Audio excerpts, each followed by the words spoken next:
Hello and welcome to the Crystal Palace podcast. I'm Alfonso Greenbrook, and in today's podcast, I'll be looking over the game against Burnley by bringing you my match review, player rankings and my man of the match. As well as this, I'm also going to bring you interviews with Roy Hodgson, Wilfried Zaha, Luka Milivojevic and Scott Dan after the game. So let's begin.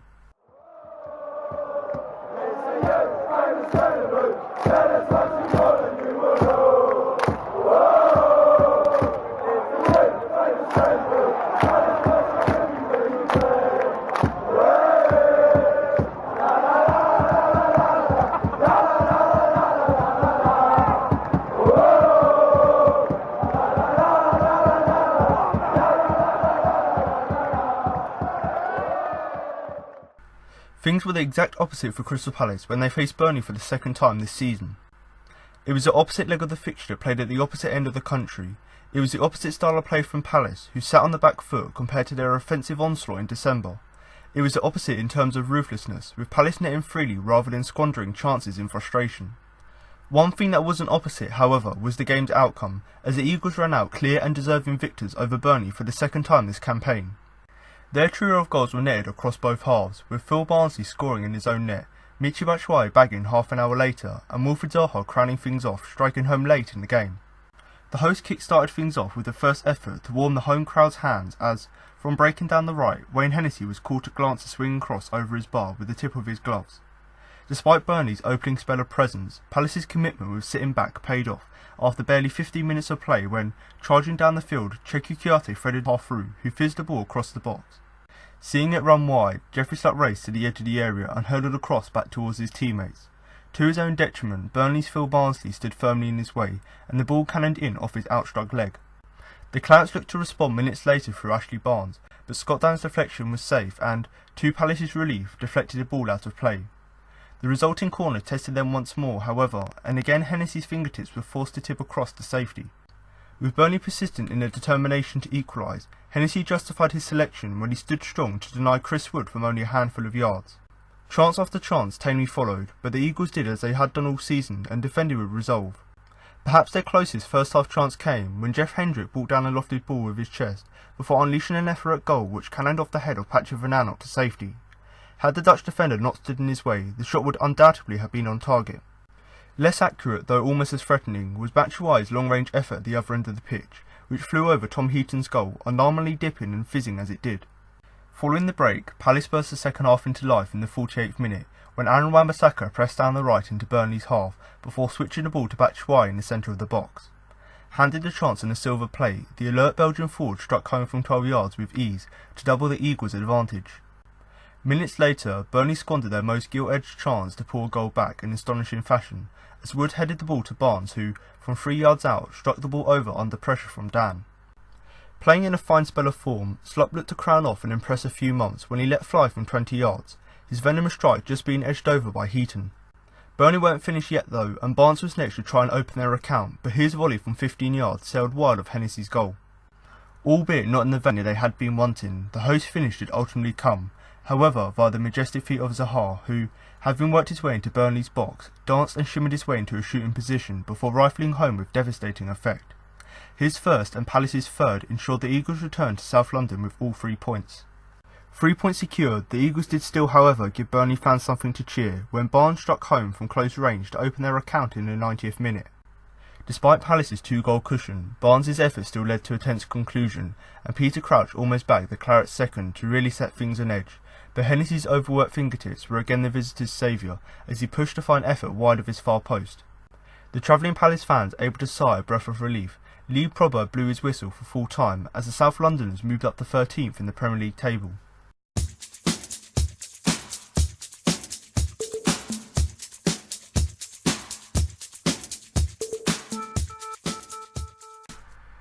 So I'm now going to move on to the player ratings, but before I start, don't forget you can follow us on both Twitter and Facebook at Crystal Palace for all latest Palace news. So if you are someone like myself who does like to follow a vast array of Palace accounts to get all the latest news, then of course do head over to both our Twitter and Facebook pages at @Crystal Palace, where of course you can follow us to get all the latest news.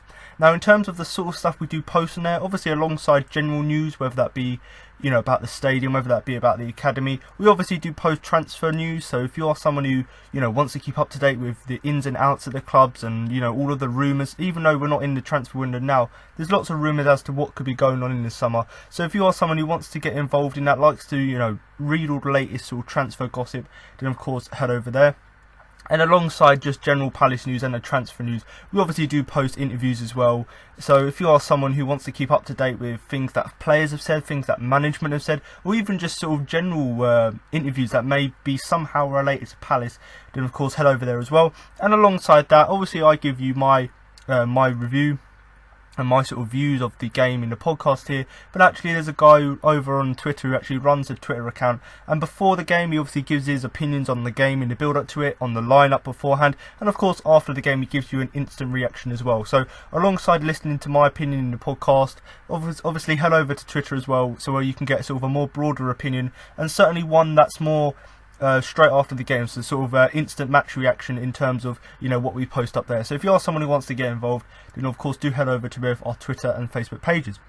Now, to share your opinion is in the YouTube comments. So if you are listening to the podcast on YouTube, then of course feel free to drop a comment below the video with your player ratings, where you rate the players' performances from 1 to 10. Now of course 10 will be the best in that instance, and of course with a good performance here against Burnley, there's going to be quite a few high numbers, not necessarily 10s, but quite a few high numbers.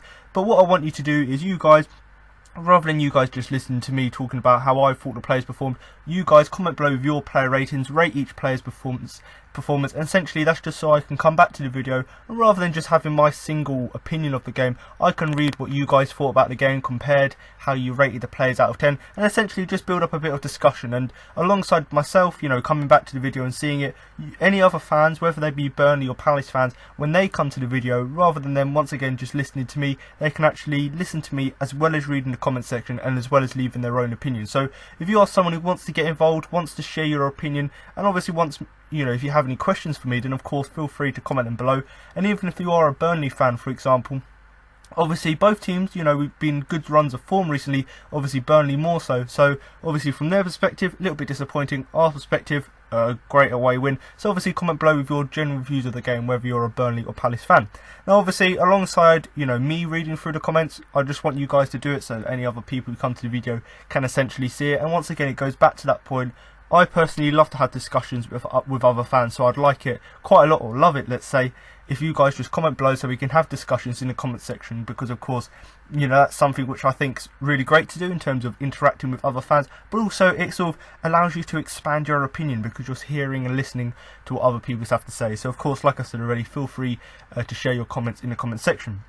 Now if you do want to follow any of the social media pages that I've mentioned, or join our Facebook group, then do check all the links that will be in the description below. But I'm now going to move on to my player ratings, starting in goal with Wayne Hennessy, who I'm going to give a 6 overall. Now before I go on to talk about Hennessy's performance, obviously once again going back to the goalkeeping debate, which was something which was quite prevalent at the beginning of the season, but obviously Guaita came in when Hennessy got injured and essentially cemented his place in the side. So actually it was quite a surprise to see Hennessy start this game, but actually, you know, the fact that we won the game, you know, the fact that we played as well as we did, and even though Hennessy came up for a little bit of criticism, I think he done an alright job. And what Roy Hodgson said after the game is that he brought Hennessy into the game just because of his height. He thought he'll be a little bit better at dealing with some of the high balls that Burnley were putting into the box, and certainly that was the case. Yes, he weren't fantastic at claiming every ball, but that height presence, that little bit of difference in terms of comparing Guaita's height to Hennessy's height, seemed to make a little bit of difference, albeit personally for me, I would have just stuck with your first team goalkeeper anyway. But like I said already, he's been recalled to the team, and you know, that sparked quite a lot of debate before the game, and I think saw about half an hour or so before someone leaked the team, and there was lots of debate as to, you know, why Hodgson would do this. This is a terrible mistake by him. But actually in the end, the fact that we won, and we won as well as we did, just go to show that actually a few of the changes Hodgson made actually were good. Now obviously, like I've said already, Guaita's been absolutely outstanding this season, and if it was purely down to height, then I understand Hennessy coming back into the side. But then when you've got someone like Guaita who, you know, is, even though he's not the tallest player, you know, he's still a decent goalkeeper, I would have just stuck with him anyway. Because you look at Tom Heaton in Burnley's goal, I personally wouldn't say in terms of goalkeepers he isn't one of the tallest, but he still does his shift. So personally would have stuck with Kouyaté because you want to keep that consistency, especially with the back four as well. But nevertheless, he came in and still done a shift. And to be honest, like I've said already, you know, if you look at Burnley's recent form and, you know, their success has all been down to having the aerial threat in the box. You know, you look at people like Chris Wood, you know, and even Peter Crouch when he came off the bench, and Ashley Barnes as well. So 3 players there who obviously played for Burnley, and the reason these guys have been so successful recently is just because, you know, Burnley put loads of balls into the box and essentially just put on Palace an aerial bombardment of balls, and that's essentially why Hennessy was brought into the side. Though, to be honest, especially from set pieces in particular, in terms of the high balls coming in, that was one of the reasons why Hennessy was brought in. So I thought I'd just discuss that there quite briefly, and, you know, I sort of rabbited on a bit, but, you know, essentially I personally would have started Kouyaté because you want to keep that consistency. But if it was purely down to height, which arguably we could see that Burnley were quite obviously trying to just put high balls into the box, then of course you understand Hodgson's credit, or you've got to give Hodgson credit for making that change. Albeit I still think Kouyaté comes into the next game mainly because Hennessy, although he done alright, wasn't necessarily as solid as he could have been. So I do think the 6 overall that I'm going to give him is a fair result overall. Now, like I said already, he obviously hasn't played many games this season in terms of after his injury, and he's played a few games in the FA Cup here and there. But actually, aside from that, he hasn't actually played many games. So actually, you've got to give Hennessy a little bit of credit because he came into the side, hasn't played in a while, and actually, a lot of the balls that Burnley put into the box, he dealt with them really well. And albeit, you know, the back four may not necessarily feel comfortable with him in front of them or behind them, or whichever way you want to look at it, you know, you've still got to look at Hennessy and go, he's still done alright with the high balls into the area. And yes, there was a few that he sort of punched where he probably should have, you know, at least tried to catch it, or, you know, at least tried to tip it over. You know, there were a few chances where you're looking at it going, maybe he should have done something different, and maybe Kouyaté would have done something different. But then on the other hand, you know, he made some good saves throughout the game. So, you know, to his credit, hasn't played in a while. Yes, he played against Doncaster, but aside from that, hasn't played in a while. So the fact that he came into the side, you've got to give him credit, because obviously he dealt with the balls that came into the box. Now moving on to some of the saves he made, obviously the one in particular which stands out for me is the one from Chris Wood. Obviously midway through the first half, Palace had already 1-0 up. This was a brilliant chance of Burnley to make it 1-1, but Hennessy obviously came off his line, made himself big, and obviously parried the ball away from a corner. Now, of course, you'd expect Kouyaté to make them saves, and he's made saves like that this season, but that's another thing about Hennessy's height, in the fact that he can make himself a lot bigger, and obviously, you know, he's got that awareness, albeit not always great, but he's got that awareness to get into these spaces to make these reaction saves. Because if you give Hennessy time, he's not necessarily that great and he might make a mistake, but if you're looking for quick reactions, then Hennessy certainly is your man. And he showed that there with Chris Wood, you know, came into the area almost sort of one-on-one with Hennessy, and obviously Hennessy made himself big and made the save. So in terms of that, that was at a key moment in the game, because if you make it 1-1, Burnley in the ascendancy, you know, could get back into the game, but luckily for us, you know, we were able to hold on to that 1-0 lead, and of course go on to score the 2 goals in the end to make it 3-1 in the end. Now obviously towards the end of the game, 90th minute or so, you know, Burnley scored their only goal of the game, which was a little bit disappointing, because obviously Hennessy, albeit he done alright and I've given him a 6, he done enough, I suppose, in terms of his performance to warrant a clean sheet. And essentially, if he did get a clean sheet, he probably would have fully deserved it, because like I've said, coming on to his return into the first team, you know, the fact that, you know, he'd done alright and he was brought in to bring height, and he'd done that in the game, that was great to see. But obviously he's going to be a little bit disappointed with that goal. You know, you're looking back at it, a very sort of I suppose a goal which you could have avoided, you know, a very avoidable goal, in the fact that the ball's come into the box, and rather than Hennessy, you know, trying to actually either punch the ball or at least try and sort of get in the way of Barnes, he's literally tried to jump where he was, and obviously Barnes has put it over him. Obviously that was a mere consolation, but in terms of getting a clean sheet, we could have done that. Obviously the defence probably should have done better in terms of the ball into the box, but then Hennessy, rather than just sort of standing there and trying to jump, he should have at least tried to dive to the ball and at least done something different, because I'm sure, you know, we don't like Ashley Barnes scoring against us, because he always seems to score against us, so it would have been nice not to concede that goal. But obviously at that point, I think most people were just like, you know, Burnley in good run of form, I'll just get the win, whatever it is. So I suppose whichever way you look at it, it's a good result nonetheless. Now, right after that goal, you know, Burnley had another great chance to make it 3-2 in the game. Peter Crouch into the area. Obviously, he put his effort wide, but that was obviously because Hennessy had the little list of touches to obviously put the ball away for a corner. So whilst people would go, here Hennessy, you know, we're going to blame him for the goal, but then a few minutes later he makes up for that by making a fantastic save by from Peter Crouch. So whilst people could argue Peter Crouch put it wide because he was trying to go for the far corner and maybe it wouldn't have gone in anyway, but that little touch that Hennessy made in terms of, you know, getting down to the floor and stretching to get to the right position, that was all fantastic in his play. So in terms of his confidence, you know, making such an important save to keep us in the game, to stop it going to 3-2, that's going to do Hennessy's confidence a world of good overall. But overall, I do think a 6 is a fair result when you consider that Hennessy was brought into the side to bring height. He done exactly that. He dealt with most of the balls that were put into the box, and whilst he looked a little bit nervous at times, I think he done relatively alright on the whole, and certainly was closing in on a clean sheet. Probably would have deserved it, but of course should have done better for Ashley Barnes' goal. And like I've said already, he probably should have either punched it or got in the way of it, rather than sort of just trying to jump in front of Barnes and make himself big. But overall, another good performance from Hennessy. Obviously not enough to get his place back in the first team, but certainly it's nice to know that we've got options now. If we have to rotate the squad when we've got sort of 3 games in a week, it's nice to know that actually Hennessy could come in when you've got an opposition who like to play very physical, very sort of high intensity football, and the fact that they're putting loads and loads of balls into the box. So of course it's nice to know, and nice to sort of have it reiterated, I suppose, that Hennessy can come in and do a shift. So I do think overall the 6 is a fair result. So now I'm going to move on to the first player in our defence, and that is the right back Aaron Wan-Bissaka, who I'm going to give an 8 overall. Now before I go on to talk about Wan-Bissaka's performance and obviously the fact that how well he done in terms of coming back into the side, and obviously sort of going through why I've given him an 8 overall, I just want to go over a few stats, because I've seen a few people on Twitter, especially over the weekends right after the game, post these few stats here, and these are his stats for the game against Burnley. And of course if you're looking at the whole season as a whole, these stats are sort of what he's been consistently getting across the whole season. So the fact that these sort of stats are quite normal for him is still quite phenomenal. The fact that he's doing as well as he's doing, but also in terms of the fact that he's able to do it week in, week out. So in terms of the first 3 stats, 7 tackles attempted, 7 tackles completed, and 7 clearances. So that's sort of just really highlighting how just good and outstanding he is defensively. The fact that every single tackle he's attempting, he was winning them, which just goes to show once again how consistent he is, and the fact that whenever he goes for a challenge, he wins the challenge. And obviously the 7 clearances, you know, it's nice to know that actually when under pressure we're able to clear our lines and get the danger away. Now obviously he might not be one of the tallest players, but in terms of aerial challenges won, he won 2 of them in the game. Obviously he got the assist in the game for Michy Batshuayi's goal, and of course that sort of came from the fact that he was dribbling quite far up the pitch, and obviously in terms of dribbles he made 2 dribbles in the game. So for a fullback, obviously you see it quite a lot now with fullbacks overlapping, but in terms of making dribbles into the box, Wan-Bissaka was quite good in the fact that he'd done 2 overall.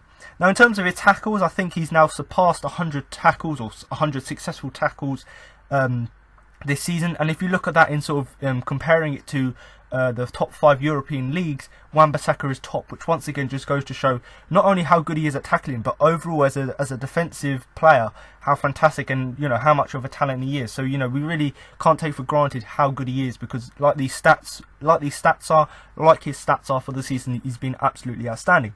But in terms of moving away from the stats and just talking about individual parts of his performance, and obviously the reason I've given him the 8, we've got to consider first off the fact that he played so well, but he's only just come back from an injury, and obviously was put back into the team in a place with Joe Ward, and obviously he had a couple games out through injury. You know, the United one in particular, we really could have done with him. So the fact that he's been out for a few weeks or so, and the fact that he's come back into the side and done as well as he did, and essentially just carry on from where he left off, really just goes to show, you know, his professionalism in the fact that he can come back into the side, having recovered from an injury, and still play as well as he did. And also, you know, when you consider the player he was up against in Dwight McNeil, he's been in great form for Burnley this season. So the fact that down that right hand side, Wan-Bissaka was able to deal with him so well, whilst also just doing his general defensive play, which is just normal for him, but what he normally does, was of course really great to see. And in terms of later on in the second half, if you're looking sort of bar the I suppose final 20 minutes or so of the game, you know, Wan-Bissaka done a fantastic job in terms of dealing with that threat from Dwight McNeil down that right hand side, and he really coped well with him throughout the game. And that was just until the latter periods of the game, and understandably, you know, Wan-Bissaka's just come back from an injury, so you can understand him, maybe a bit fatigued and maybe not necessarily 100% in terms of getting to the end of games. But nevertheless, you know, you've got one of Burnley's best players in recent weeks, and certainly one of the reasons why their form has upturned, and the fact that Wan-Bissaka dealt with him really well, really effectively. Just look at the stats again, really just sort of really sums up how good he was in this game. Now, in terms of a tackle in particular, there was a challenge on Taylor, which of course Wan-Bissaka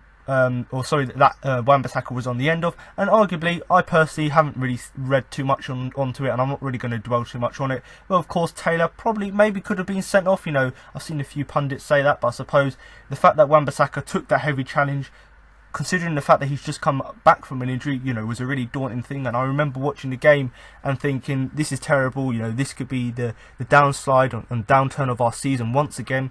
But luckily he got back up, and is obviously credit to him.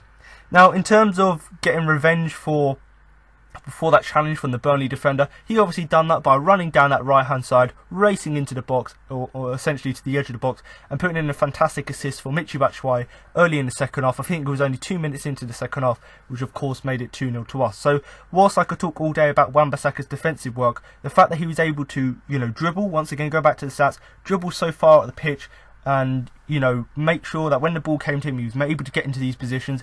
And whilst he didn't necessarily dribble for the assist he got, the fact that he had that persistence to go forward meant that when the ball got passed to him on that right hand side, he was able to get level with the box and then put the ball in, which was an absolutely fantastic ball.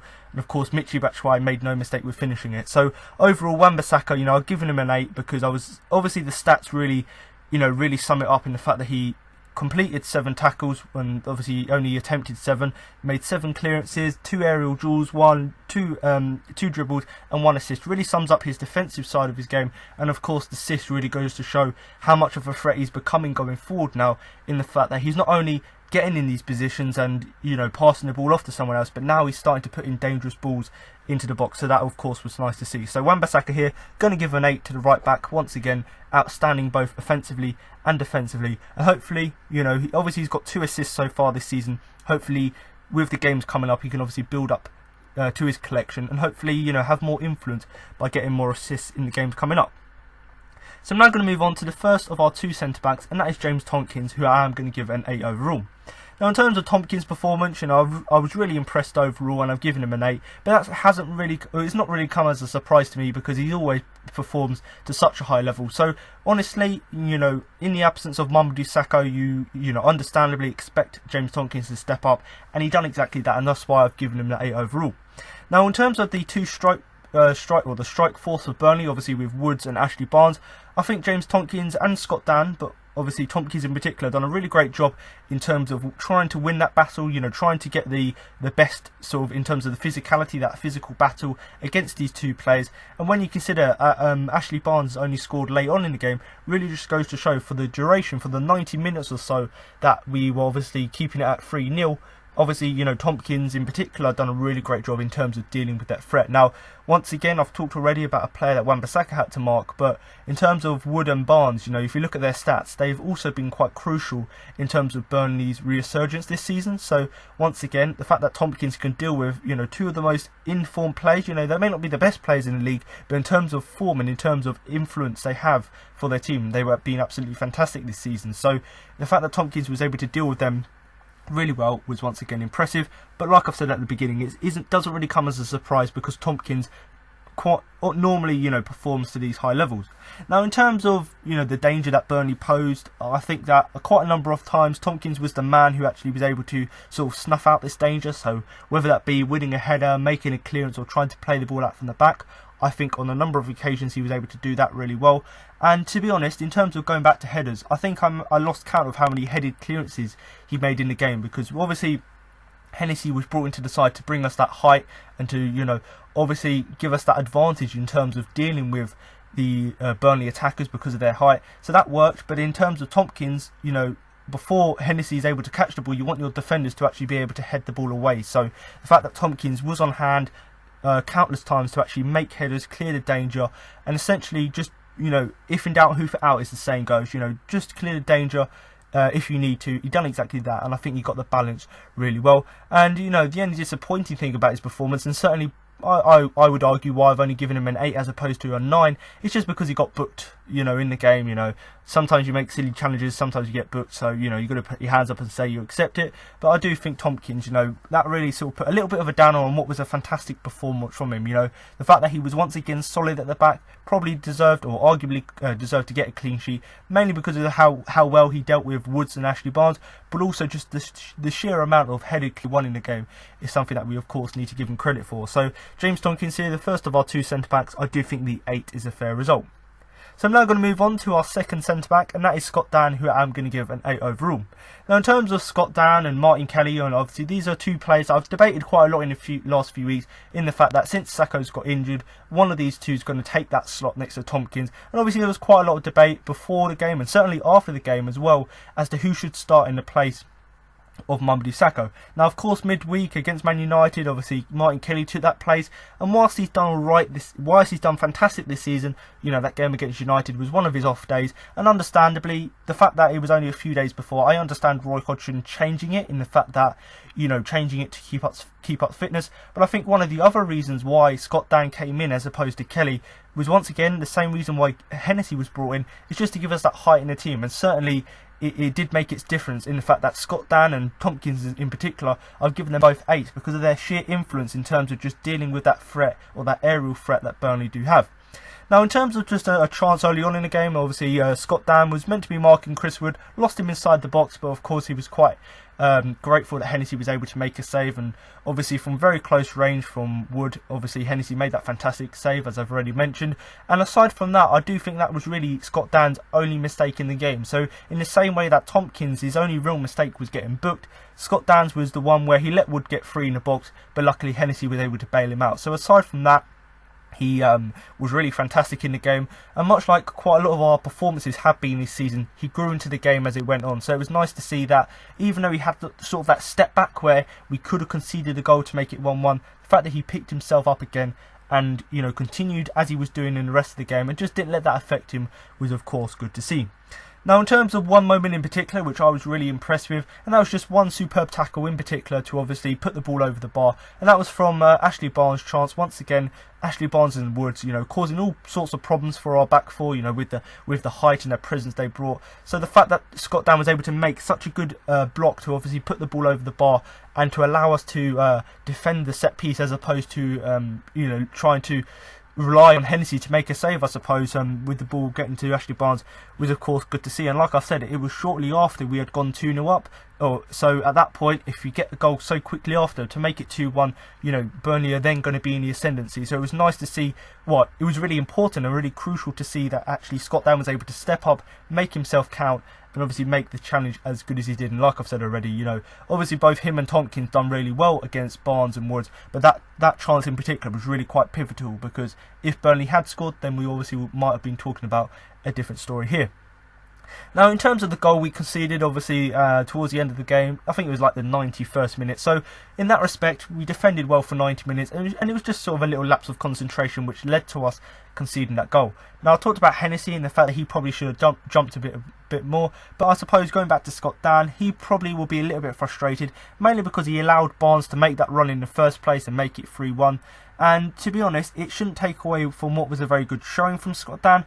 It was just a little bit disappointing that you've had such a good performance, but then right towards the end of the game, rather than closing your man down or making a tackle, you sort of go with, you're doing the right thing in terms of tracking Barnes, but you're not doing it that effectively in terms of getting that challenge in. And yes, it allowed Burnley to get that consolation goal, which was a little bit disappointing, the fact that we didn't get a clean sheet. But like I said with Tompkins, I do think based on his performance, the fact that I've given him an 8, he does certainly does deserve to get a clean sheet, but some things we have to let be, and obviously in this case obviously allow Burnley to get back into the game, albeit it was a late consolation. But overall, both our centre backs in terms of Tompkins and Dann I was obviously impressed with, but obviously Scott Dann, I've given him the 8 overall, because I do think aside from that one little mistake at the beginning of the game where he obviously allowed Wood to have too much space in the area, aside from that, he was absolutely fantastic defensively in terms of making superb blocks, winning aerial duels, and in terms of dealing with that threat that Burnley have up top, in terms of their height, I think he's done a really good job there. So overall, I do think the 8 I've given him is a fair result.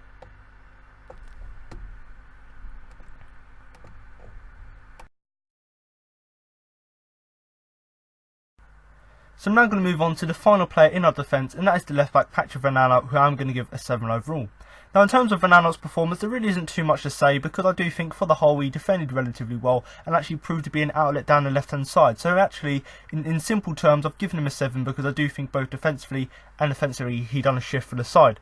But in terms of comparing this performance to obviously ones recently where I've sort of said in sort of a month ago that he was starting to get back to his best, but then in the last sort of 2 or 3 games or so he seemed to be slipping back to sort of his beginning of the season self, where he wasn't quite himself. But it was nice to see himself, the fact that I've given him a 7, go back to his usual self where he's defended relatively well, and of course going forward he was also an outlet.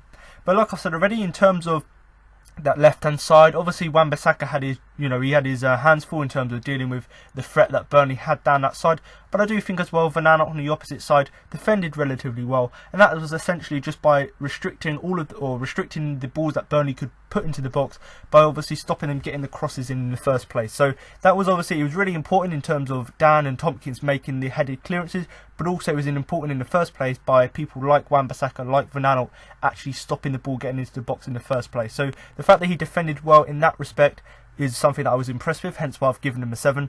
And like I've said, when you consider his recent form hasn't necessarily been the greatest, this was obviously a really positive thing to see. Now obviously he proved an outlet down the left hand side, and that was just because, once again, going back to that point about him going back to his usual self, he was obviously bombing up and down that left hand side and actually went close with a couple of efforts. Now I'm not going to dwell too much on it, because there weren't really anything of note in that respect, but it was nice to see him actually getting in these quite advanced positions and actually having a few efforts of himself. So whilst he may not necessarily be back to his best in terms of finishing these chances off, but it's nice to see him actually getting into these positions in the first place, which is something that actually, if you ask me personally, aside from the goal he scored this season, he hasn't necessarily been able, or has been, in these positions yet. So it was nice to see him get back to his best in terms of that. Now in terms of one chance in particular that I want to talk about, because of course there was a couple, but this one in particular, he isn't really a player that you expect to head the ball in the goal, but he had a very you wouldn't expect him to score from headers, but actually he was actually on the other end of that, in the fact that Burnley had a chance and he obviously had to make a decent headed clearance in that first half. So I made it a bit more confusing than it had to be there in terms of making it sound good, but essentially balls come into the box and Van Aanholt's obviously made a decent headed clearance in the first half. So obviously I got a bit confused with the couple of efforts he had. I don't know why, it's a bit late as I'm recording this, so do allow me to make a few mistakes here and there, but essentially had a couple of efforts himself. But then when it did come to actually dealing with the chances and efforts that Burnley had, he obviously was able to do a decent job against them, in particular that really decent headed clearance that he made in the first half. And obviously second half it was much the same, isn't really too much more to say, so I do think overall a 7 is a fair result for a performance which was good both defensively and offensively. So I'm now going to move on to the first player in our midfield, and that's the captain, Luka Milivojevic, who I'm going to give a 7 overall. Now in terms of Luka's performance, obviously much like many players, there were sort of negatives and positives about his performance, and I suppose the only real negative of his performance is just because it was just down to the fact that his passing was a bit sloppy at times, and he was giving away possession quite a lot early on in the game. That aside from that, he was very good at giving protection to the back four, and actually in terms of his set piece deliveries, they weren't too bad as well. So much like I talked about Dan and Tompkins, you're both having 2 individual mistakes, but on the whole, aside from them 2 mistakes, were actually good in the rest of the game. And that was much the same for Luka here, where maybe at the beginning you could argue he was a little bit sloppy with possession, allowing Burnley too much space and too much time in the midfield. But when he sort of rose above that, he was able to give good protection to the back four. So in terms of marshalling the midfield, in terms of making tackles, making blocks, and essentially making life difficult for Burnley, I thought he'd done a really, really good job in that. And, I suppose this is something that we come to expect now, and much the same with Tompkins in terms of dealing with the opposition's threat. Luka is much the same in the fact that you sort of almost always expect him to give protection to the back four. And when you consider the threat that Burnley had, yes, our defenders dealt with it in terms of making headed clearances, but also it was also down to people like Luka, like the fullbacks, actually stopping the balls getting into the box in the first place. And I do think Luka done a really decent job at doing that, and I do think the 7 overall in that respect is a fair result.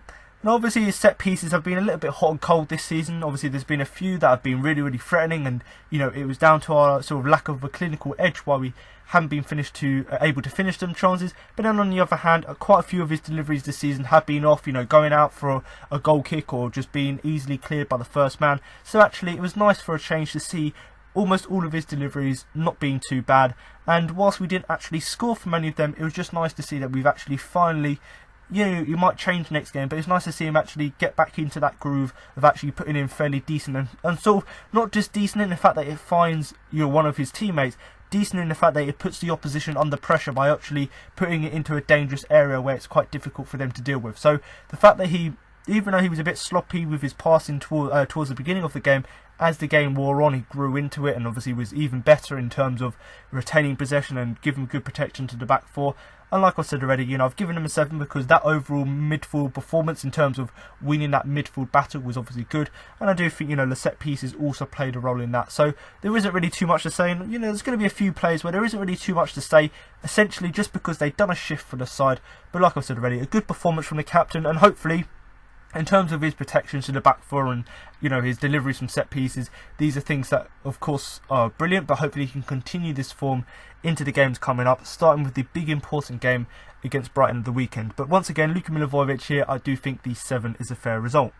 So I'm now going to move on to Cheikhou Kouyaté, who I'm going to give a 7 overall. Now obviously I talked quite a lot, especially after the United game, in the fact that what should be our starting midfield for the game, whether we should bring Kouyaté and Max Meyer back into the side, whether we continue with Schlupp and MacArthur, and in the end we played Kouyaté, Meyer and Schlupp, and of course Luka was playing a little bit deeper. So that was, most people were quite happy with that in terms of the squad rotation, in terms of, just bringing in a few fresh legs, because we've been playing, this was our third game in about a week or so obviously that was quite understandable. And quite honestly, you look at the change of Hennessy, and yes, it was alright, it could have been better, but he's still done a shift there. And actually there are a few other changes, much like Kouyaté coming into the side, where actually these little changes that Hodgson made, people shouting at it, going, what are you doing, this isn't great, but actually in the end it seemed to be the right decision. Now in terms of Kouyaté's performance, I've given him a 7 because mainly because quite a lot of people weren't actually giving the credit he deserved, and I've seen quite a few people on Twitter actually finally giving him a bit of credit, going, he's an absolute steal for £10 million from West Ham. Why West Ham once again selling us, even though he wasn't great for them, but selling us one of their better midfield players, and there's been quite a lot of debate about this on Twitter, but once again, people weren't given the credit he deserved, because actually, in terms of his play, it sort of goes unnoticed because he does a shift for the side, and obviously, that's not something you're always looking at. You're looking at, who can create the chances, who can make that last-ditch challenge. So, whilst Kouyaté had an important role in the midfield, maybe it goes a little bit unnoticed. But there is one thing in particular that I don't think he gets enough credit for, and that's mainly because of just how good the goal that was scored. Now this of course was the opening goal of the game, and if Kouyaté from deep hadn't have made that run down that right hand side, which allowed him to sort of cut through the heart of the Burnley defence, if he hadn't have done that, he wouldn't have been able to play in Zaha for that goal. So you're looking at that going, if he hadn't have done that, then we maybe wouldn't have scored in that situation. And of course, we obviously know that Zaha is good at finishing off chances, but actually in terms of that goal in particular, in terms of scoring that was of course great to see. So obviously not only was Kouyaté doing a shift in midfield in terms of having that tenacity, controlling the midfield in terms of restricting the opposition, but he actually done a really great job in terms of picking up the ball from deep, driving forward, and it wouldn't, if he hadn't have made that run through that Burnley defence, then we probably wouldn't have seen, him, or he wouldn't have been able to play in Zaha for our first goal. And I do think it was obviously a really, really great thing to see, in the fact that I suppose that goal, we'll look at Michy Batshuayi and go, yeah, you got the goal for us, but then you're looking at it going, actually the goal all stemmed from Kouyaté making that run from deep. So whilst, like I've said, whilst he may not get the credit he deserved for that goal, you've certainly got to look at him and going, actually, this guy was quite pivotal in the fact that creating that chance in the first place. Now what I've got here, in front of me, I've got three words that I really I've used quite a lot this season to describe his performances, but they are tenacity, power and drive, and that's exactly what I saw from his performance here against Burnley, and that's why I've given him a 7, because I could talk all day, you know, how brilliant he was in terms of that midfield battle, carrying the ball forward, and of course the goal he was involved with. But in terms of these 3 words, I think it really epitomises his performance here, but obviously his performances this season. Obviously tenacity in terms of having that ability to play as well as he did in the midfield, you know, chasing balls down, winning tackle, driving forward. That was something I liked about his game. In terms of the power aspect, you know, it was all about his physicality, you know, trying to get the better of, you know, Burnley's midfielders, and certainly in the respect that he was able to get past them in terms of that passing the ball to Zaha. Once again, he was involved in that, so that just shows his power to actually go forward. And of course the drive, once again, going back to the goal he scored, not the goal he scored, the goal he was involved in. If he didn't have the power and the tenacity to actually get forward, then he wouldn't have been able to drive. So the fact that he had the first 2 things, and then just had that sort of ambition, I suppose, to, you know, he's a defensive midfielder, but he's got that ambition to get as far up the pitch as possible and do as well as he did, was of course good to see. So in terms of a way to describe his performance, I don't think there's a better way than using the 3 words: tenacity, power and drive. But overall, very, very impressed with his performance. Like I've said already, the fact that he was involved in the opening goal when he played in Zaha, and obviously Zaha done what he had to do in terms of, you know, getting the ball to score that goal, but not for him to score the goal, but you know, he was involved in the build up to play. You know, I'm making it a bit difficult today, but like I said, it's a bit late, but you know, he was involved in that. So it was nice to see Kouyaté not only doing his defensive work well, but actually in terms of getting forward, he was very efficient at doing that as well. And I suppose looking back at the performance and comparing it to Max Meyer, who I'm going to talk about in a minute, I suppose the performance we saw from Kouyaté in terms of driving forward whilst also doing defensive work is something we would have liked to see a little bit more from Meyer in this game. But overall, I do think the 7 I've given Kouyaté is a fair result. So I'm now going to move on to that said player, and that is Max Meyer, who I am going to give a 6 overall. Now, obviously, I'm not going to dwell too much on it in the fact that what I said after the United game and the fact that who we should play in midfield.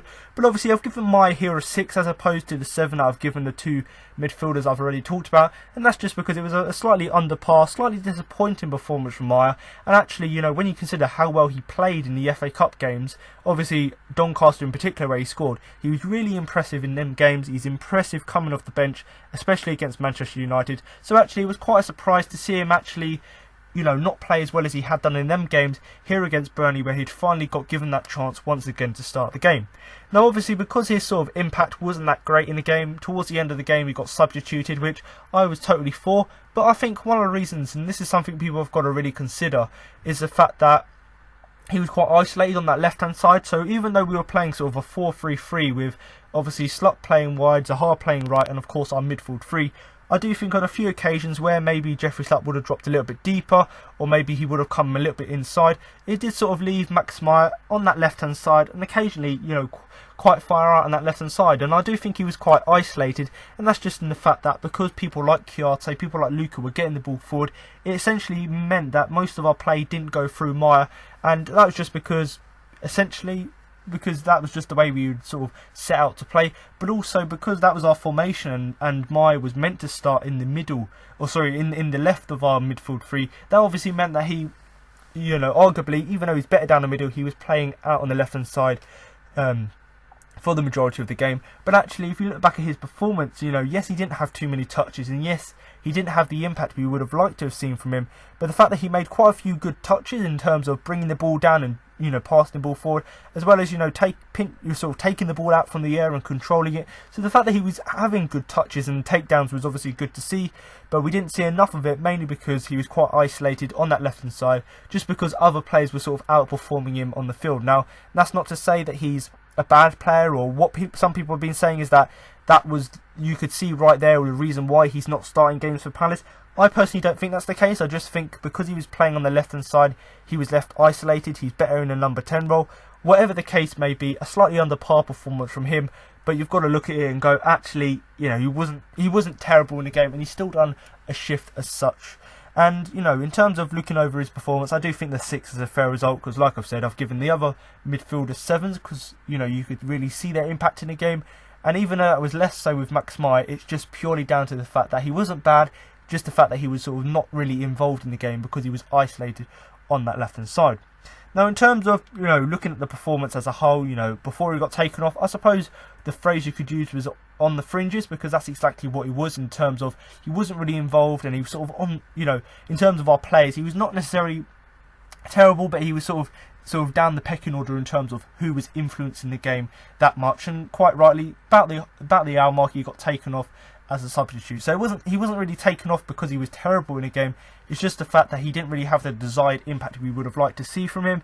But I personally, like I've said already, he's played well in the FA Cup games, got a chance here, but then them games where he's played well, he's been playing as a number 10 or more slightly central, whereas this game he was playing in the midfield three on the left hand side, which of course left him a little bit isolated on that left hand side. But overall, I was very impressed with what his performances recently. Less so with this performance here, but you know, sometimes players have off games, certainly when they're playing in the position where they're not necessarily able to utilise their skills. So I do think overall D6 is a fair result, and obviously feel free to do so like you've done in recent weeks. Comment below with your thoughts about what our midfield three should be, or whether you do think maybe if we do go back to a 4-4-2, which of course in possession, out of possession we sometimes change formations, whether you do think maybe Maximai could play sort of the Loftus-Cheek role in a 4-4-2. So of course do comment below with your thoughts on that. So I'm now going to move on to the first player in our front three, and that is Jeffrey Schlupp, who I'm going to give a 7 overall.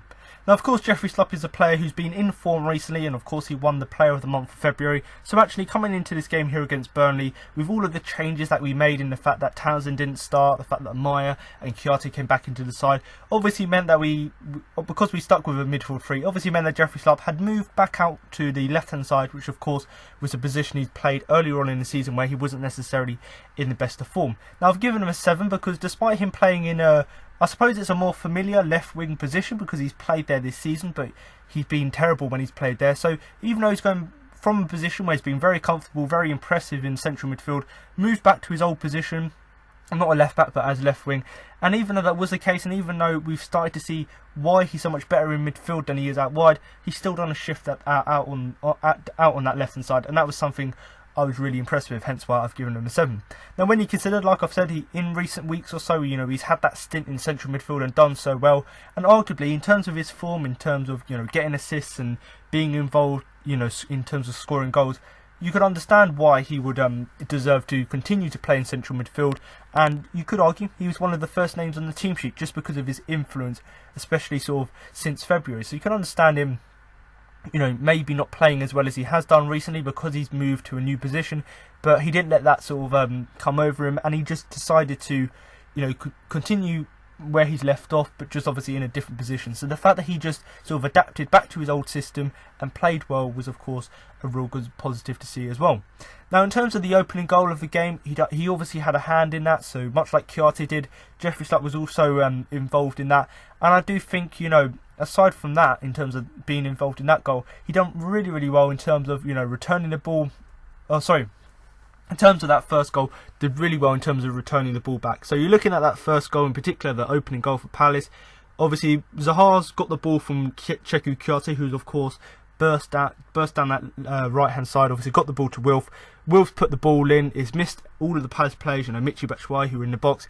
Fallen to Jeffrey Schlupp straight away. Didn't have to think about it. First time, put the ball back into the box, and of course forced Phil Bardsley to obviously score an own goal. Great own goal in terms of first touch into the net, and essentially it was just Jeffrey Schlupp's quick feet in terms of getting the ball back into the area, putting it in at a different angle, which essentially caused the defender to score the own goal. So if it wasn't for Jeffrey Schlupp in terms of being involved by actually in the goal, by being in the right position and by putting the cross back into the area, then maybe we wouldn't have scored that goal. Even though it's an own goal, we wouldn't have scored that goal, and maybe the game would have been different, because I'm sure the fact that we got that first goal sort of, I wouldn't say killed the game off, but it sort of slowed down the rhythm of Burnley. They kept putting balls into the box and we had that advantage, and certainly the fact that Jeffrey Schlupp, Kouyaté, Zaha were all involved in the goal just goes to show that yes, it was an own goal, but actually in terms of the play from Palace, in terms of that teamwork, it was really great to see.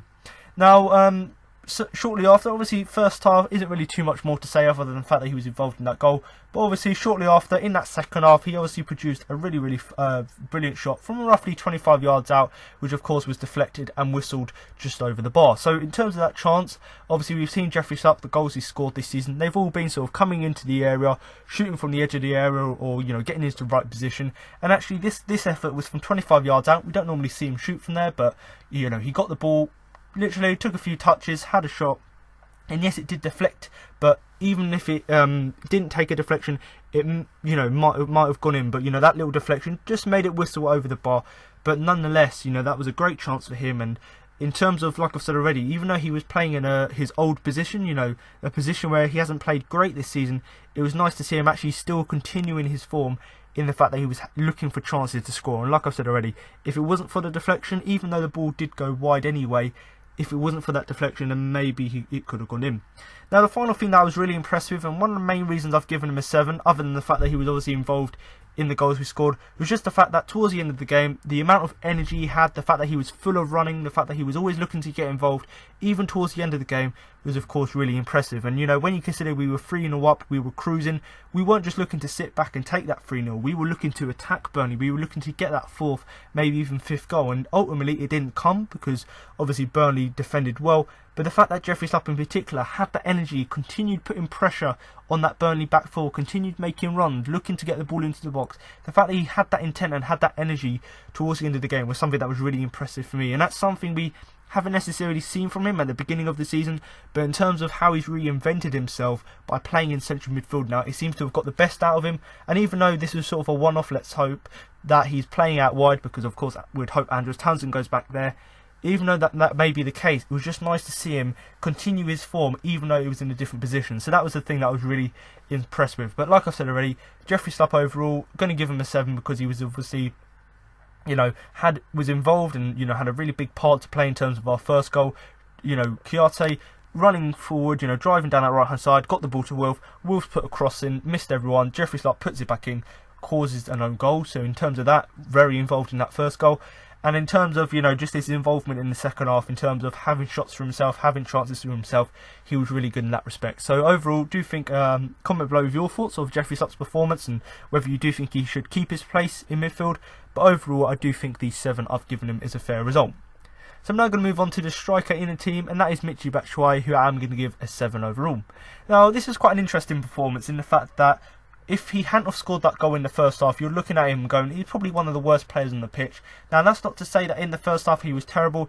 It's just the fact that he didn't really have too many sniffs on goal, essentially because he was isolated up top and he wasn't really getting involved, or his teammates weren't really looking to get him involved. So in terms of his first half performance, it was actually quite disappointing. But the thing that I was impressed with, aside from the goal he scored, which of course showed great striker instinct, was just the fact that he continued to work hard in terms of pressing the Burnley back four, putting pressure on the defenders to actually try and make a mistake, or at least put them under pressure so they make sort of a rash clearance.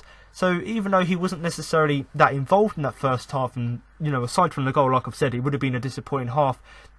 I'm sorry, the goal was in the second half, but in terms of in terms of his performance, if it had not been for the goal, overall you'll be looking at it going, it's quite a disappointing performance. But like I said already, even though he didn't have many sniffs at goal, I do think the fact that he worked hard, much like Jordan Ayew has done this season, worked hard to actually put pressure on the back four, looking to make space for his other teammates, was of course really good to see. Now obviously I got a bit confused there, saying that aside from the fact that he scored in the first half, he wasn't that great. But like I've said, he was actually in the second half. Like I've said, it's a bit late. I'm recording this late on a Thursday night, so do forgive me if I make mistakes in terms of which half the goals were scored in. But of course, Michy Batshuayi, 47 minutes obviously on the clock, and of course he scores Palace's second goal. Now in terms of the goal itself, it's his second in 2 away games, and actually looking at the goal back and look at the replays, it actually, in terms of his first goal against Leicester, that was mainly a fluke, in the fact that he had a shot, and of course if he got the small, or James McCarthy had a shot, a little list of touches, put it past the keeper, whereas here it was all down to his instincts in terms of just being that good finisher.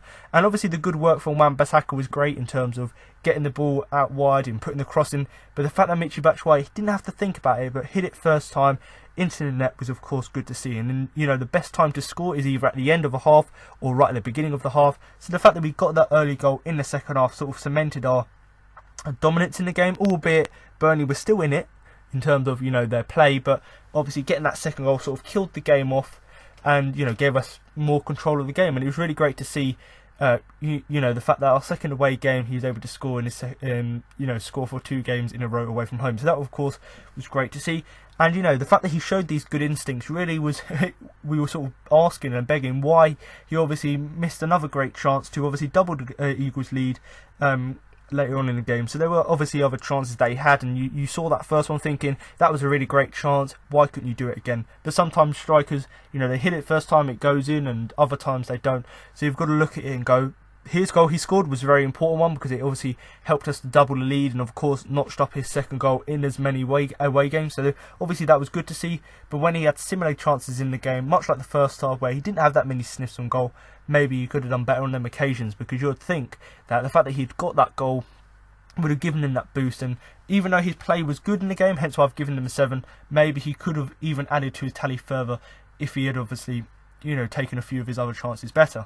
Now, one chance in particular I want to talk about is one where, this was mainly down to the Burnley back four not necessarily playing that great, but obviously they've tried to play the ball out from the back. Michy Batshuayi got on the end of the ball, raced through on goal, but his touch, much like the Doncaster game, was a little bit too heavy. Obviously, yes, he got the ball around Heaton, which of course was good to see, but by the time he sort of went to have a shot and tried to score the goal, obviously it was far too heavy, and of course it meant that chance went begging. But it just goes to show that actually the fact that if you work hard up top by actually pushing and putting pressure and having that high press against the opposition defenders, eventually you'll cause them to make a mistake, as he did there.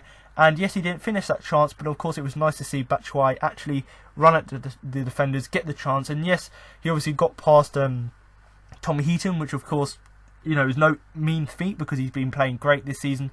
But of course, he wasn't able to finish that chance, and it was just down to his touch. And I do think the fact that Michy Batshuayi is really great at shooting, really good in terms of linking up play, and really good at being involved in our general good play. And he'll be so much better if we can just fix his touch, because if he does improve that, that's really going to take him to the next level, and that's certainly something I want to see from him going forward. Because if he had a better touch, he probably would have scored that chance there, make it 3-0. Game, set, match, and maybe we could have gone on to score, or the goal we did score could have gone on to be our 4th goal. But overall, very impressive Michy Batshuayi, because even though he was slightly disappointing in the first half, the fact that he came back in the second half, within 2 minutes has scored the goal with great instincts, as well as just his overall play in terms of putting pressure on the Burnley back four. The fact that that was great as well was of course something that was really impressive. So once again here, Michy Batshuayi, a 7 for him, and hopefully the games coming up, really important games, especially Brighton at the weekend. Hopefully he can carry on his goal scoring form, and if he can continue having games like this where we put balls into him and he doesn't have to think twice and hits it first time and scores, then that of course would be great to see as well. So I'm now going to move on to the final player in our starting 11, and that is the winger Wilfried Zaha, who I'm going to give a 9 overall.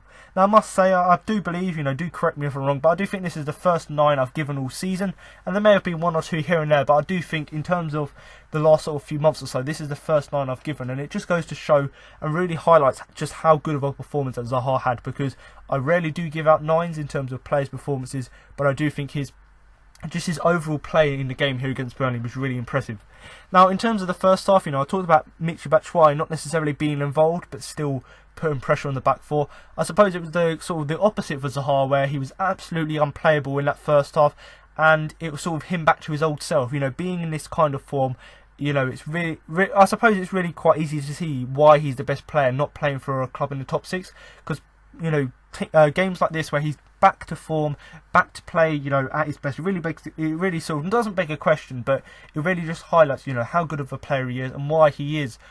Arguably, there may be 1 or 2 players you could argue against him, but you've got to look it up there and go, he's got to be up there with one of the best players, if not the best, outside the top 6, because the fact that he was so unplayable in the first half was of course great to see, because he was back to his best, but it just once again goes back to that point that it was once again a game where he highlighted why he's one of the best players outside the top 6. Now, one of the main reasons for that, and one of the reasons why he was so, a few of the reasons why he was so unplayable in that first half, was mainly just down to the fact that, how Burnley were dealing with him. The fact that he was just a constant sort of thorn to the home side, the fact that he was always causing them problems with his trickery, with his direct running, with his pace, was obviously the thing that was really impressive, because Burnley might not have the fastest back four, but they can obviously defend relatively well. But when you've got someone like Zaha who's able to use his trickery to get past them, obviously that direct running by actually causing the defenders to backpedal, you've got things like this, as well as just the pace to get in behind. The fact that we've got all of this, especially the trickery as well, really just highlighted why it was so difficult for Burnley to play up against him, just because of how unplayable he was in that first half. Now, once again, go back to the own goal, which of course both Kouyaté, Zaha and Jeffrey Schlupp were involved in. Of course, Zaha once again was integral to that goal, and yes, it's an own goal by Barnsley, and it was, you could argue, yeah, he scored the goal. You can't really give credit to your own players for that. But actually, like I've said already, Kouyaté with that drive and run down that right-hand side, Zaha with that fantastic cross into the area, and of course Jeffrey Schlupp putting the ball back into the area, which of course caused the goalkeeper to make the mistake. So whilst people will look at it and go, it's an own goal, you can't really give anyone credit because that's his mistake.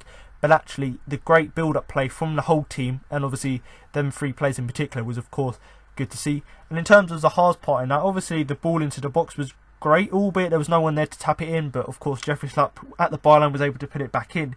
But the thing that impressed me the most is just how easily or how well Zaha was able to get past Taylor and quite effortlessly, just put in a dangerous cross into the area. And like I said, yes, no one was there, but I'm sure if someone had been there, it would have been the easiest finish you would have seen. And that all came from the fact that Zaha very easily made it past Taylor and put in such a dangerous cross.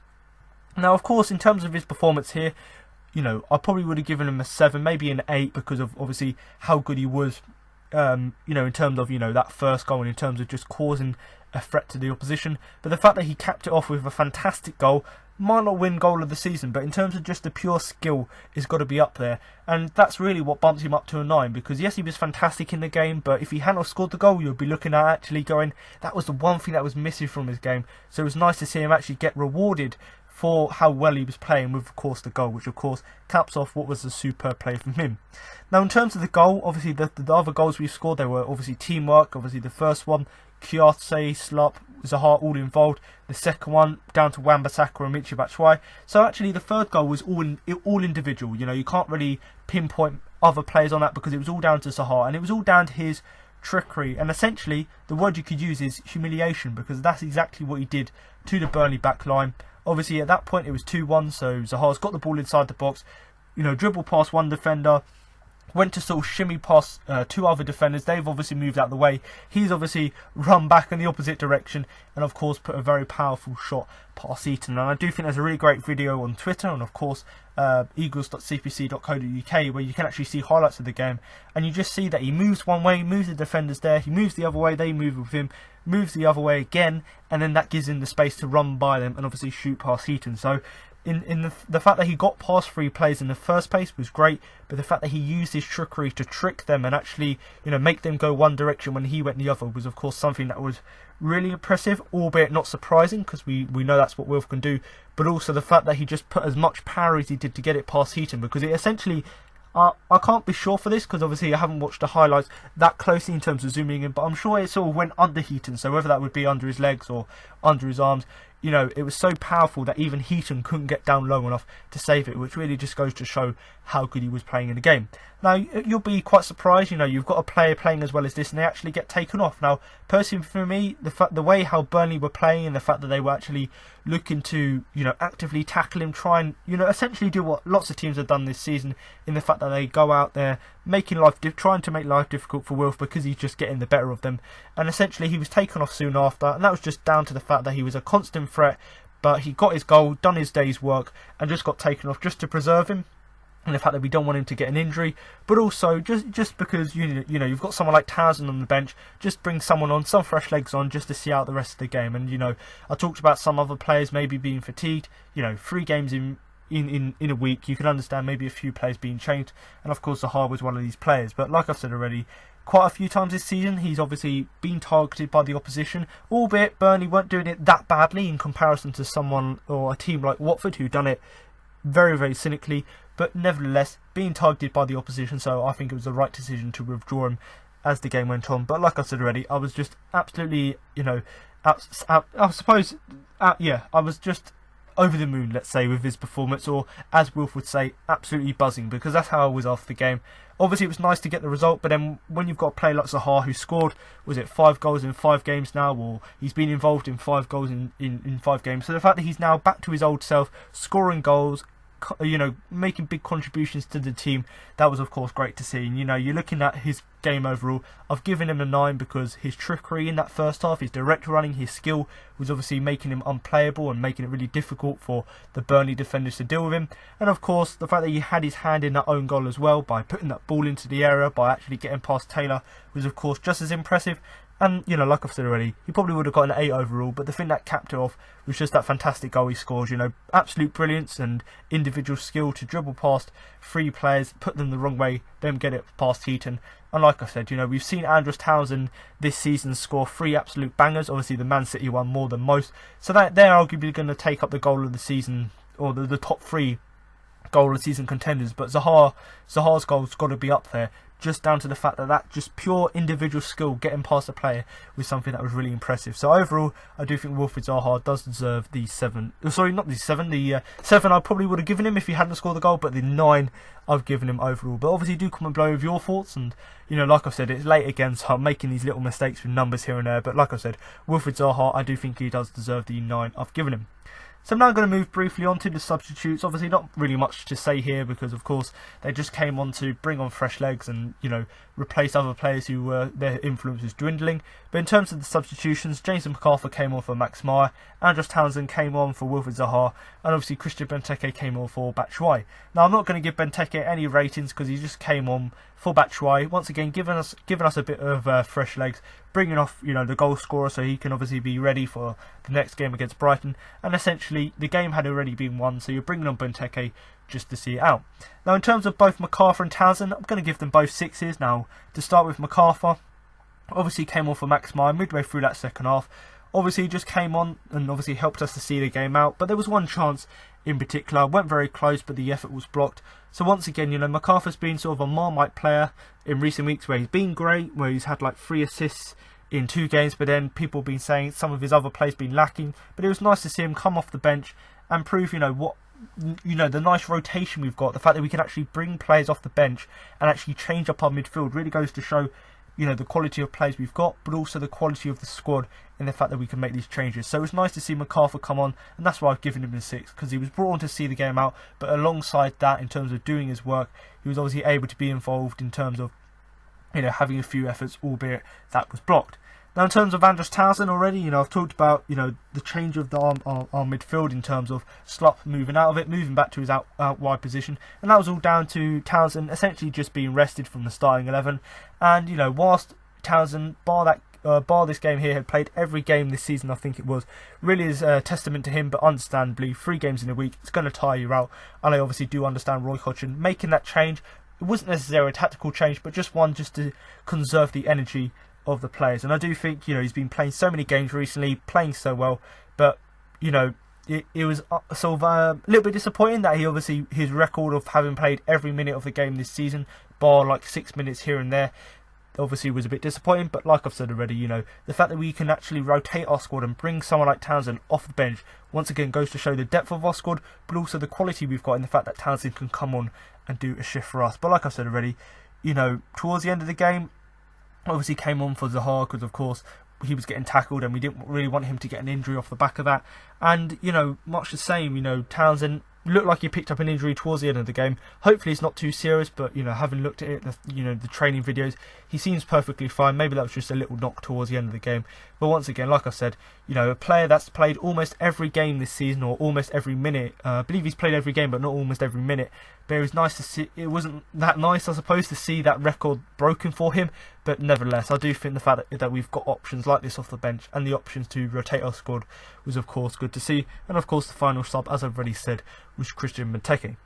Now, in terms of just a small summary of the game, obviously a lot was said before the game. You know, lots of people were questioning Roy Hodgson, saying, why are you making these changes? But actually, you've got to give credit to him for actually making these changes. I think it was 5 overall. And, you know, most of them came off as a tactical masterstroke. You know, yes, you could argue Wayne Hennessy, out of the changes we made, was certainly the weakest. Not because he was bad, just because the other ones had such a big influence in the game. But nevertheless, you've got to give credit to Hodgson, because not only did he rest players, but he rotated the squad in such a way that we were still able to get a result at an away team who, of course, were in good form recently. And I suppose for me, I obviously went out on Twitter and essentially I didn't say anything other than wow. That's what I said when I looked at the team sheet. And the reason for that is just that I wanted to see what would happen in the game, whether these changes that Hodgson made would work.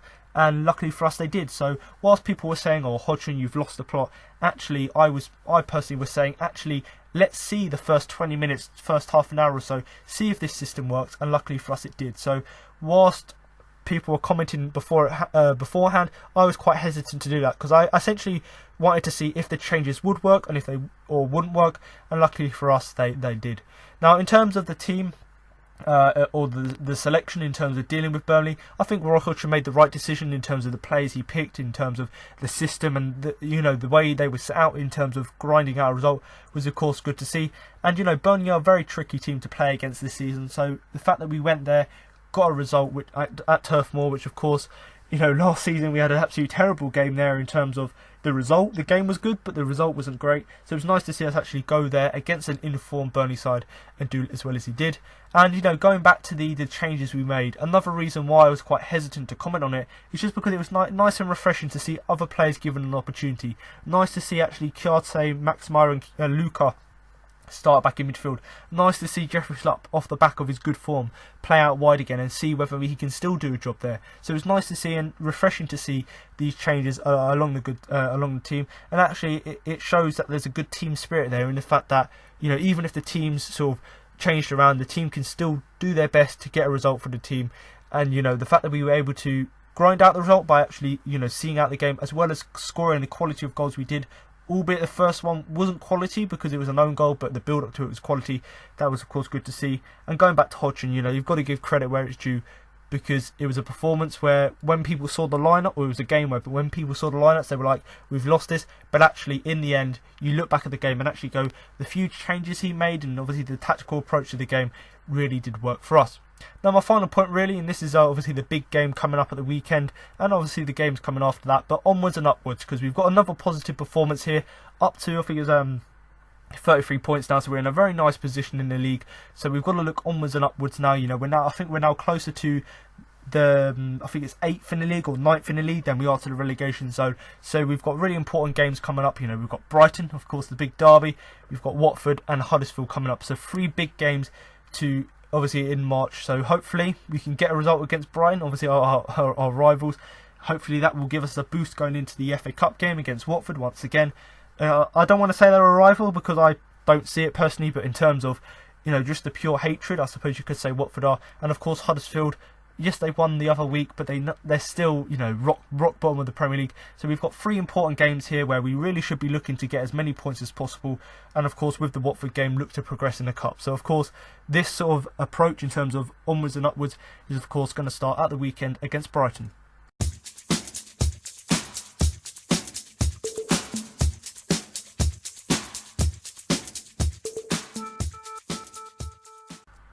So I'm now going to move on to my Man of the Match award. But before I do that and give you my Man of the Match and who I thought the biggest influence in the game, I'm now going to give you the 4 nominations I put forward for the award. Now obviously midweek against United, obviously it was quite difficult to pick players for the Man of the Match award, mainly because it was a game of 2 halves and actually we could only really base any of Palace's good play on that second half. So it was actually nice coming into this game here against Burnley. Both teams in good runs of form other than midweek. So of course it was going to be an interesting game here, and luckily for Palace, even though the first half was sort of 50-50 in terms of both teams playing well, in the second half we sort of upped the gear, got the goals we needed to see out the game, and of course we were able to keep Burnley out right until the 90th minute, and ultimately after that see out the game. So actually in comparison to the United game, it was a much better performance, and actually it was quite difficult to narrow it down to 4 players, mainly because across the field, both defensively and offensively, we were good in all areas. Now in terms of the 4 players I've gone with Aaron Wan-Bissaka, Scott Dan, Jeffrey Schlupp and Wilfried Zaha. So a nice mix there of positions across the field. Now in terms of Wan-Bissaka, this guy really, he's come back into this side. Never impressed me before he got injured, but the fact that he's just come back from injury, the fact that he played so well is really just credit to him and how good he is at his age. But the thing I was most impressed with his performance is just how well he dealt with Dwight McNeil in particular for Burnley. The fact that sort of one-on-one against him, the fact that he dealt with him so effectively and was able to sort of get him out of the game for large periods of it down that right hand side was something that was really impressed with. And obviously that was great, and that was his defensive side of his game, but the offensive side of his game was just as good, if not better.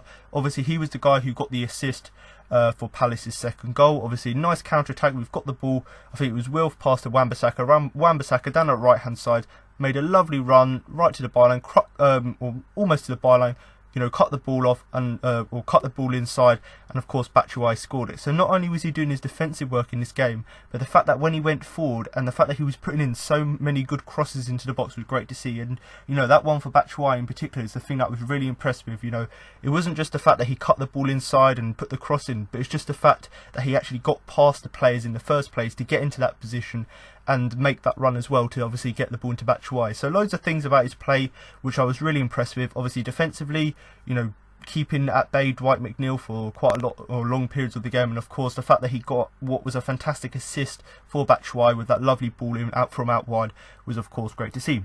Now in terms of Scott Dann, obviously once again another player coming into the side, he obviously put in a very good performance defensively, and in terms of not getting the clean sheet because it finished 3-1, you could say that Scott Dann was quite unlucky not to be not to get a clean sheet essentially, because that's what his performance warranted.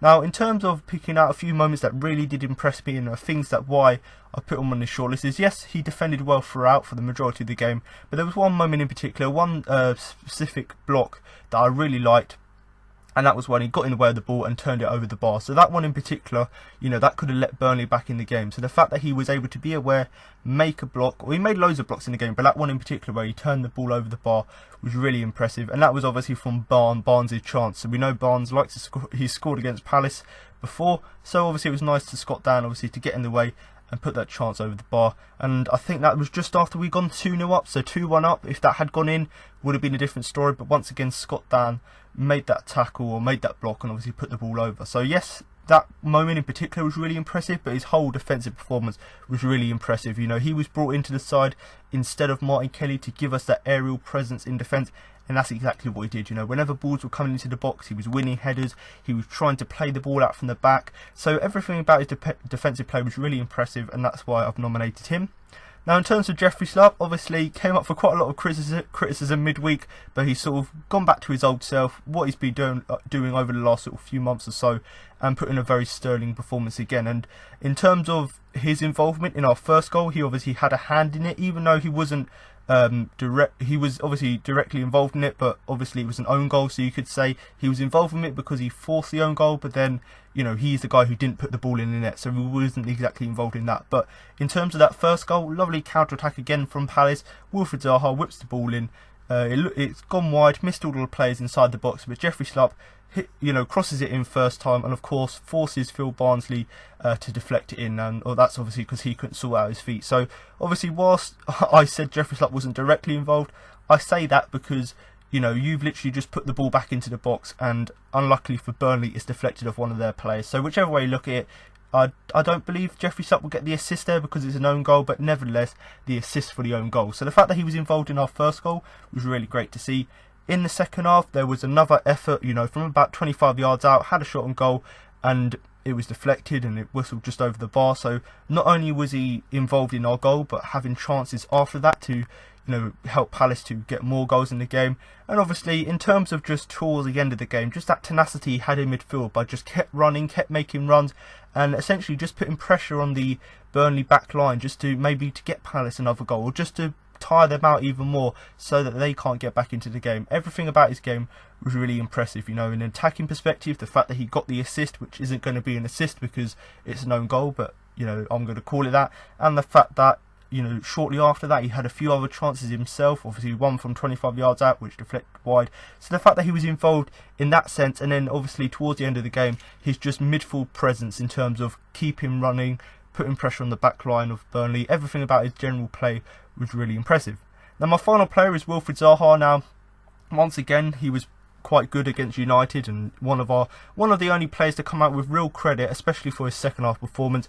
But in terms of Zaha's performance here against Burnley, and I suppose I'm being a bit harsh because I did give a lot of players credit for their second half performances against Manchester United, but I suppose mainly for the first half I gave Zaha a little bit more credit than most. But in this game here, he wasn't that great. I think I gave him a 6 for the game against Man United midweek. So the fact that he came into this game here, massive improvement, and the fact that he got a goal was even better.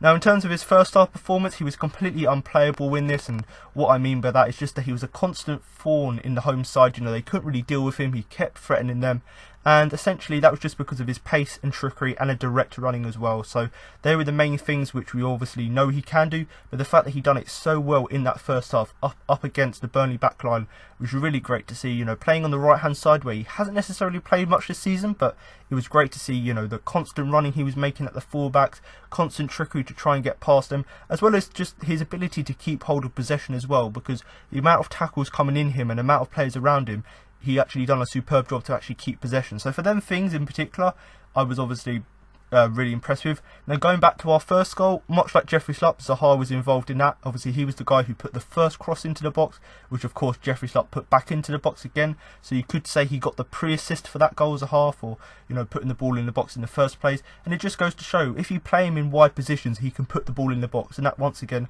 showing the quality he's got. And obviously his performance was really great, and even if he didn't score a goal, it would have been a great performance from him nonetheless. But the fact that he capped off what was a fantastic offensive display with that goal, which was truly outstanding in terms of just that individual skill to sit down defenders, to dribble past them, and essentially put so much power on that shot to get it past Heaton, who, bearing in mind, has been fantastic in recent months, was obviously great to see. Now obviously shortly after that he got taken off, and that's just because he was too much for Burnley to deal with, and that just meant they were making little challenges and tackles here and there. So it was just a right to withdraw him, and I personally think that was fair enough, because the time he was on the pitch, the sort of 60-70 minutes or so that he was on the pitch, he had a fantastic impact. Now in terms of the four players, like I've said already, I've got a mixture between players across the field. Obviously Wan-Bissaka and Scott Dann for their defensive work. Obviously Wan-Bissaka and Jeffrey Schlupp for their and Zaha as well for their offensive work. So I've got a nice mix here between defensive and offensive.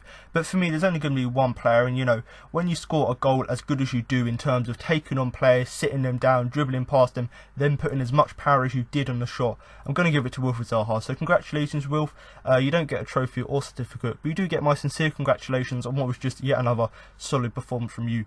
But like I've said there, the only reason I've given it to him above people like Dan and Wan-Bissaka and Schlupp is just purely because of the quality of that goal. Because, you know, not many players in the league can do what he did in terms of taking on 3 or 4 players, dribbling past them, then putting so much power behind the shot. So for that alone, he obviously deserves to be in the shortlist. But I personally would say, if the goal wasn't, let's say he just scored a scrappy goal and, you know, that was fine and the game stayed as it is, I would have given it to Scott Dann. So you've got to consider Scott Dann. You know, if it wasn't for Wilf's goal, Scott Dann would have won it by a landslide, just because of just how good he was defensively. So I do think across the board the whole team performance was good, but of course, you know, credit's got to go to Zaha for the quality of his goal.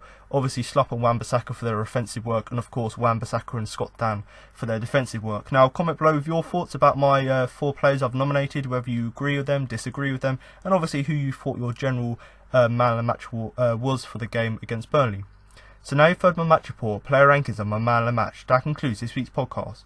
Now I've got interviews with Roy Hodgson, Wilfried Zaha, Luka Milivojevic and Scott Dann following the game. Luka, another good away day. Very good game, I think, from us. The most important thing, 3 points. We scored 3 goals, and exactly what we want from this game, we did.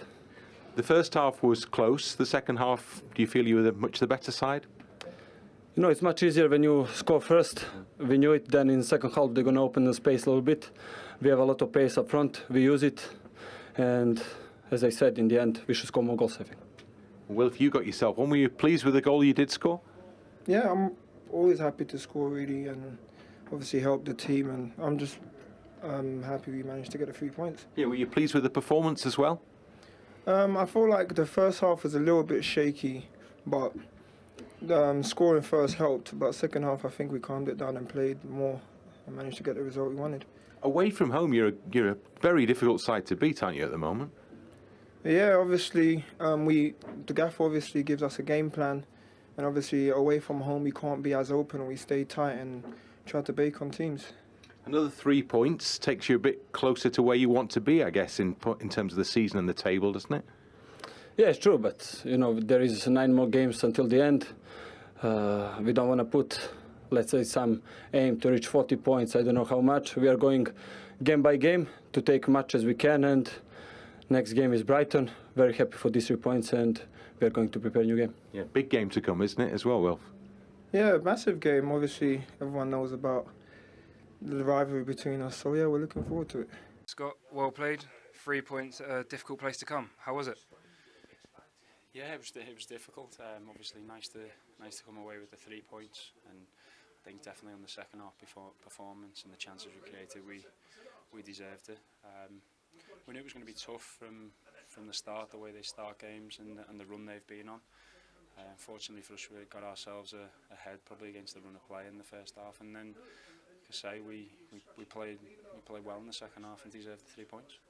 You came into the starting lineup today for your first Premier League start. Does it show how good this squad is if players like yourself can come in and put in a performance like that? Yeah, I think so. We've got a lot of strength in depth now, and I think there was 4 or 5 changes in the team today, and we didn't stray away from the performances we've been putting in. It was nice to finally get back and start a Premier League game. It's been a long time, but yeah, no, thankful we got the 3 points. Lots of long balls and crosses into the box. How was that to deal with? I mean, you have to, being a defender, you have to try and embrace it. You know when you come here with the way Burnley play, they try and make it difficult for you, put it in the box from every angle possible, and we thought we'd be coming into that. They didn't disappoint, and yeah, I thought on the whole we defended it really well. 2 massive games coming up, Brighton and then the FA Cup quarter-final. It's all to play for, isn't it? Yeah, I think so. I think in the position we are in the league, obviously 33 points now. It's, you know, there's a few teams around us. We need to keep that form going, keep picking up the points we need. But also, you know, after the Brighton game, which is a huge game coming up, we've obviously got a big game in the cup. 1 game away from Wembley, so yeah, some tough games to come, but exciting at the same time. Roy, 3 goals, 3 points, almost a perfect away day performance, wasn't it? Yeah, it was very, very good. Unfortunately, Crouch came on and damaged it slightly with that late goal. I'm disappointed for the defenders and the goalkeeper. I thought they deserved a clean sheet today, the way they defended so well throughout the game. So they'll be a bit disappointed. And of course, at the other end, we had some really wonderful attacks which could so easily have given us more than the 3 goals.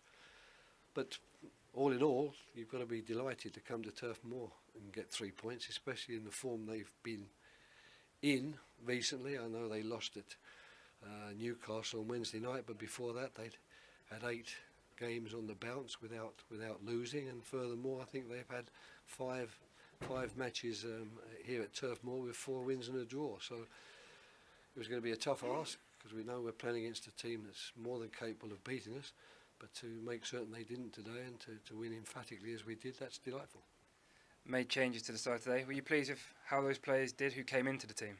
Absolutely, but it's really just a question that 1 or 2 of our players, and you know, they've played a lot of games. It was an opportunity to give them a rest, in particular MacArthur and pardon me, Andros Townsend. You know, they've been in every game battling away, and yet for people like Max Meyer and Cheikhou, they've been patiently waiting a chance, but they got fresh legs, a lot of enthusiasm, so it was a good opportunity to put them in. Scott Downer, we thought, was probably the right man to counter-attack the right sort of play we knew we would be facing, and the same goes for Wayne Hennessy as a goalkeeper. And Aaron Wan-Bissaka, basically, he has been the right back, and the only reason Joel's been playing is because Aaron's been injured, and now that Aaron's not, he gets his shirt back.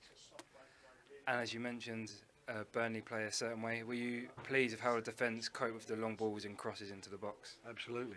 Very, very, very pleased the way the midfield players tried to put them under as much pressure as we could, and also very, very pleased with the way that when we did get the ball down and when we did pass the ball, we looked good at times.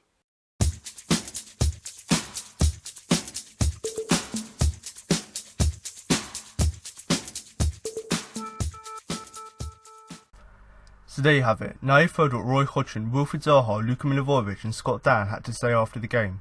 That concludes this week's podcast for the game against Burnley. But make sure to come back next week for my post-match review of the game against Brighton. So thanks for listening, and remember to up the Palace.